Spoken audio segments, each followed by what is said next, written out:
Have you noticed an uptick in homelessness over the past few years? You'll be walking through a city, large or small, and can't escape the tent encampments, the panhandling, or the feeling of higher crime. Maybe you clutch your purse or roll your eyes at the government. Or maybe you offer a few bucks out of kindness knowing that they have so little to begin with. Whether you blame the pandemic, unaffordable housing, mental illness, drug addiction, or the government, there is no denying the fact that the housing crisis is getting harder and harder to ignore. So what are cities doing about it? Many cities like New York are creating what is known as hostile architecture. Hostile architecture is a design built into the city that aims to stop unwanted behavior.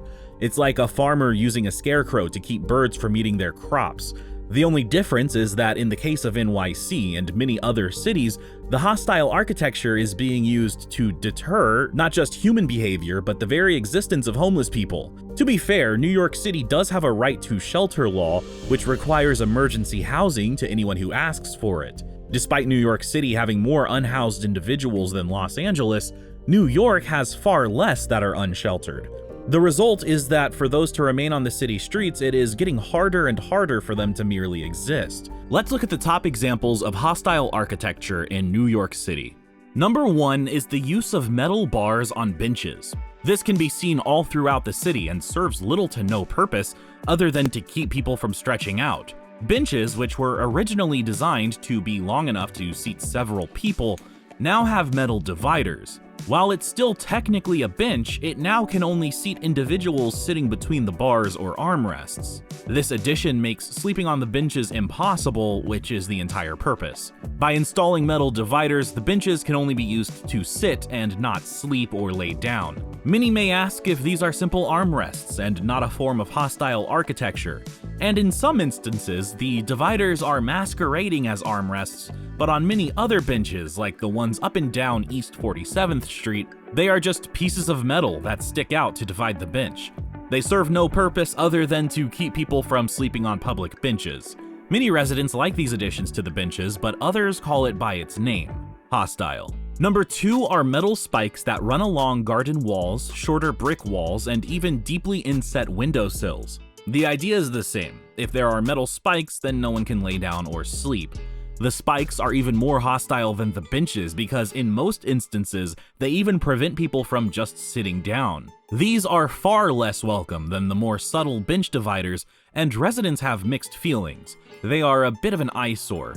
The upside is that they do more than just deter human behavior. The metal spikes also make it difficult for birds to congregate and subsequently defecate all over the walls. Those with inset windowsills on the first floor have the benefit of not opening their windows to find strangers sleeping right outside, but they also have intrusive spikes staring them down. Number 3 are the use of metal spikes on railings. This one can be frustrating for all New York City residents as most people use railings to keep their balance. So when you grab onto the railing to avoid falling down on 42nd Street, beware not to impale yourself on a metal spike. The spikes are a form of hostile architecture that limit loitering, particularly in front of businesses or inside alleys where trucks load and unload. The spikes prevent people from comfortably leaning for any length of time. This deters both the unhoused and the housed, as no one can comfortably lean over a railing to even have a brief conversation with a friend. It encourages people to keep walking and prevents people from congregating outside of businesses and residents.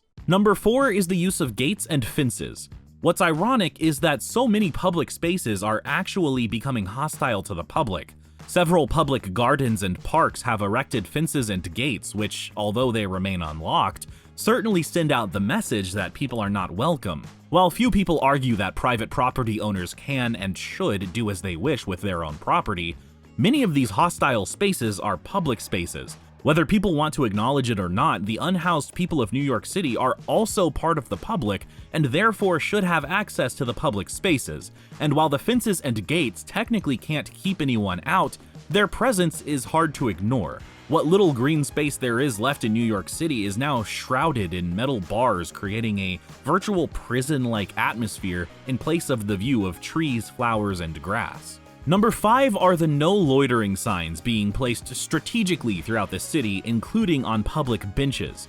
One resident asked the question, How long do you have to sit on a bench before it's considered loitering? That's a valid question that I'm sure city officials can't answer.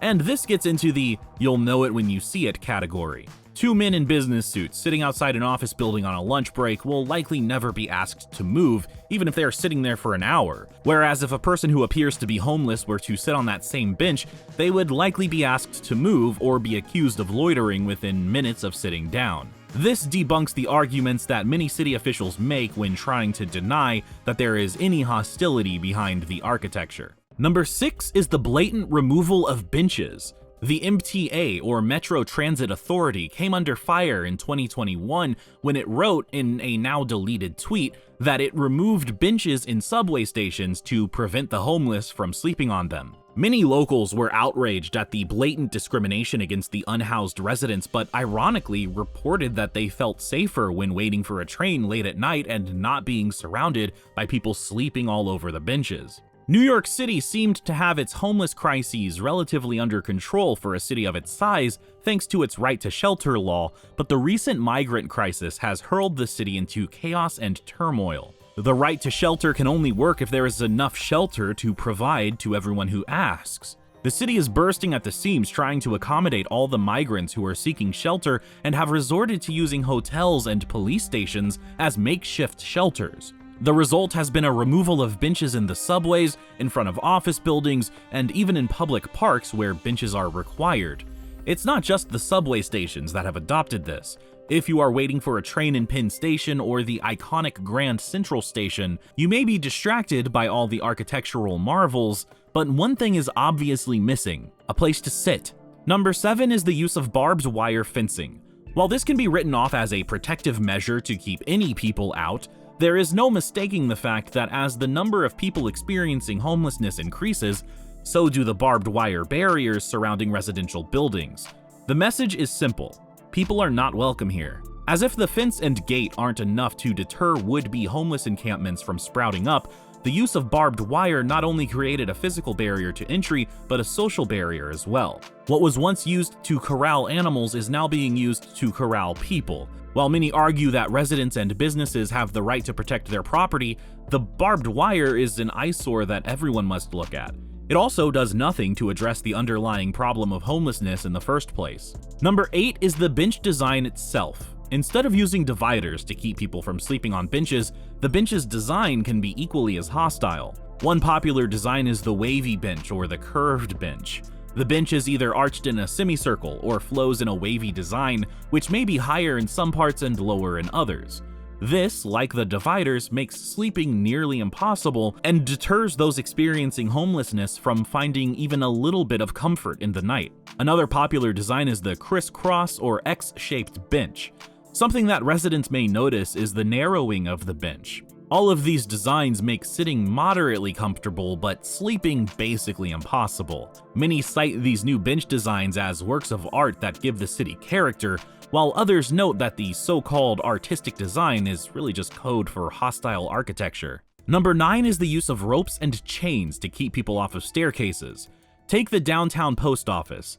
Big, grand staircases leading up to the entrance are roped or chained off to keep people from sitting, laying, or setting up camp. On a nice summer day when tourists get tired and need to sit for a minute, they will instead find themselves victims of the city's hostile anti-homeless street designs. The irony of a roped-off post office is that for many unhoused New Yorkers, this is the only address they have. And number 10 are street dividers. As if it's not bad enough that people can't even sleep on benches, these street dividers make even sleeping on the street impossible. It may be strategically placed plants, wooden boxes, or metal above-ground gardens, or in some cases, it's bars in corners. All of these things take the last frontier for comfort and make it non-existent. New York City has done more for their homeless population than many other big cities. Its right to shelter law, which has stood firm for 40 years, has ensured shelter for anyone who needs it. Sadly, because of the recent migrant crisis, the city is considering suspending the law. The law only works if they have enough shelter. With winter looming, it is more vital than ever that people in New York City have access to shelter. Unlike Los Angeles, New York City has harsh, wet winters.